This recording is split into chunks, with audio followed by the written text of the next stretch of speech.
my car, like, not with this music. Like, I had an acapella of young ladies from Grand Valley singing in my back seat as I was bringing them down to Kalamazoo. That was a long 1-hour ride. Like, I don't mind if people sing, but I was like... Oh, that'd been terrible, though, having free... Like, I mean, to them, they sounded great. You know, they were like, oh, we sound great. And I was like, okay. I was like, yeah, we'll say that. Especially if they're drunk, man. Yeah, they were pretty drunk.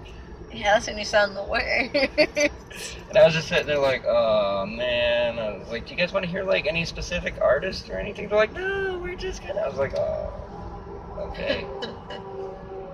And it's illegal for me to plug in both of my earbuds on my Bluetooth, so I couldn't even completely noise cancel them out. So I was like, I got one in, and I was like, all right. I was like, I'll deal with it. It wasn't too bad, though. I've also had one of my passengers get arrested after I picked her up, and her friends. I picked her up from Rumors, and then I had to pick her friends up from Tavern on the Square, which is, you know, like 2 blocks away or whatever. And after I picked her friends up, like 30 seconds later, a cop threw his lights on, and he knew I was an Uber driver, and he asked for the rider. He's like, is Kristen in your car? And I was like, she's the one that requested the Uber. And so I guess she got in a fight at the bar, and the person she got in a fight with was an employee, and broke a bathroom door, like a bathroom stall door or something. And she didn't understand why she had to go to jail.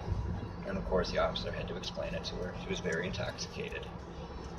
But I love driving the intoxicated people. Oh man, that's crazy. I love the intoxicated people.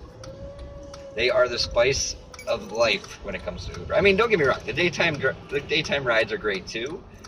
But the drunk people. I'd just be worried about the whole throw up. Well, Uber compensates you if somebody throws up in your car. Oh, that's good. Yeah, they charge the rider $200. For real? Mm-hmm. So, like, you could take a $10 ride and make it a $210 ride if they throw up in your car. I've had 2 separate occasions where I thought a young lady was going to throw up in my car. And so I'd stop, and she'd, you know, let out her demons. And she'd get back in, and she'd be like, how did you know? And I was like, I come from a long line of alcoholics and people that drank too much. So it's like I kind of know the telltale signs. And they always get in my car and they're like, why is it so cold in your car? And I was like, because I'm trying to drop your blood pressure so that you don't throw up in my car. Yeah, like, I'm trying to save too you money. comfortable. Exactly.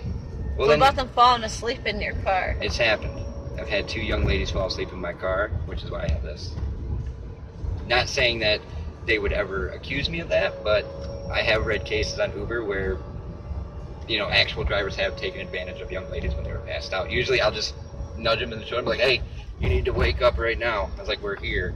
I'd be afraid, like, no offense, you know, but I'd be afraid to fall. Well, I mean, I guess they're drunk, too. Well, exactly, you know, and that's the thing. Like, I don't want them to feel... I fell asleep on the bus a couple of times, so... See that? Well, this is just a form of public transportation. That's how I look at it. But yeah, so it's happened twice. The first young lady was in the back seat, and she fell asleep, like, laying long ways, and I was like yelling at her to wake up, and she didn't want to wake up. Is it the green one?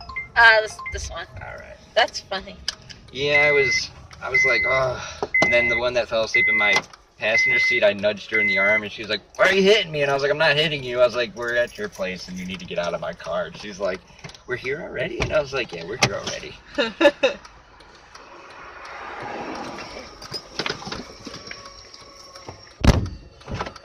Michael Bear, you ready to get in the house? All right, Heather, well, you have a good Thank day, you. all right? Oh, I got Blinky. Grab Blinky. Grab Blinky. Okay, you go walk upstairs, okay? I'm coming.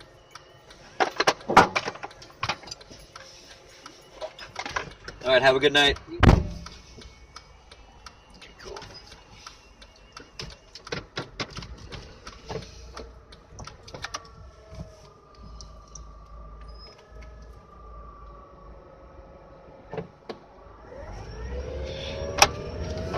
It's morning.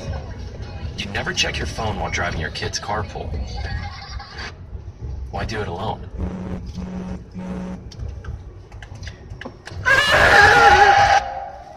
never alone on the road.